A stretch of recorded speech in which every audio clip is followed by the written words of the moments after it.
The guards didn't look him in the eye. Behind the razor wire and steel gates of Fort Mendelsohn, silence fell heavy.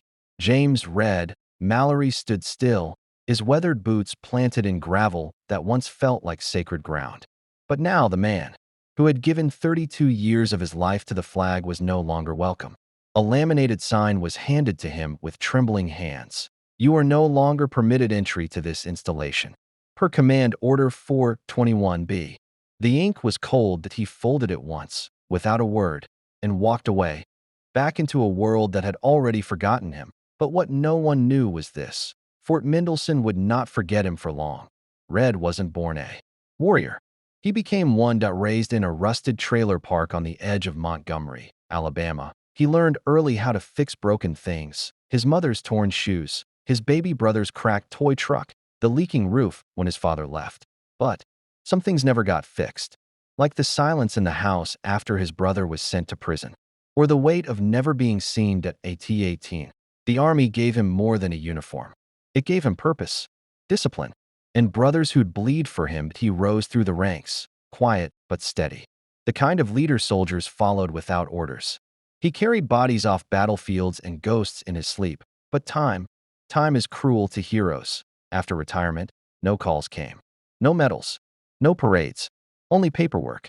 And pained out, he showed up to the base every Veterans Day, just to walk the grounds, touch the stones, and whisper names that no longer echoed. Until today. Today, even that was taken from him. The band felt like betrayal, and no reason was given. Just protocol. Some whispered it was a misunderstanding. Others said Red had raised his voice at a security checkpoint last week when a young officer didn't recognize him. But deep down, Red knew what this was. The world had moved on. And men like him, scarred, limping, slow to speak, made people uncomfortable. There was no room left for reminders of war in an era obsessed with forgetting. He returned to his modest home on the edge of town.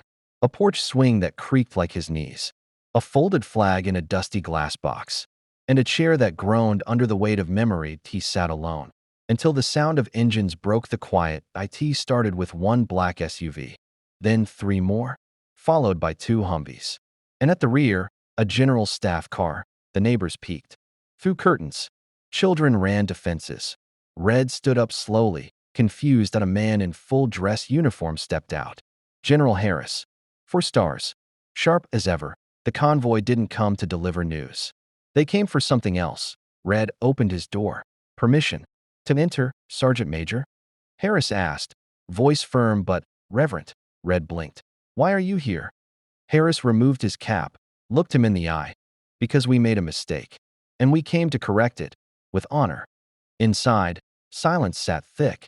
The general looked around at the simple home. Pictures of soldiers long buried, commendations yellowing on the wall. Then, Harris spoke, not like a commander, but like a man bearing guilt. You were banned by an administrative error. No one verified the report. But when I saw your name, I remembered Kandahar. I remembered what you did for my unit. Red remained still, his hands clenched on the edge of his chair. You carried my radio man 3 miles under fire. You got us out when no one else could. I didn't do it for medals, Red said quietly. I know, Harris replied. That's why it mattered. He stepped aside. From the Humvees, 2 young soldiers brought in a carved wooden box. Inside, a plaque, a new medal, and something else: a new ID badge. Access. Permanent. Fort Mendelsohn status. Honorary command. Red's lips trembled. Not for the honor, but for being seen. Truly seen, for the first time in years. That night, the convoy left, but not before General Harris saluted him. In front of the whole block, neighbors watched in silence. Tears in some eyes, pride in others. Red didn't sleep that night. That he sat on the porch until dawn, badge in hand, staring at the stars the way he once stared through night vision goggles in another world. But inside him, something shifted. Not because he had power again, but because someone remembered his worth. In a world quick to discard its past, sometimes all it takes is one act of remembrance to restore a lifetime of dignity. Heroes don't ask to be honored. They ask to be respected. If this story moved something in you, don't just scroll past. Share it. Let it remind someone that no sacrifice is too small to remember. Subscribe if you believe the world still needs moments like this. And wherever you are, be the reason someone still believes in honor.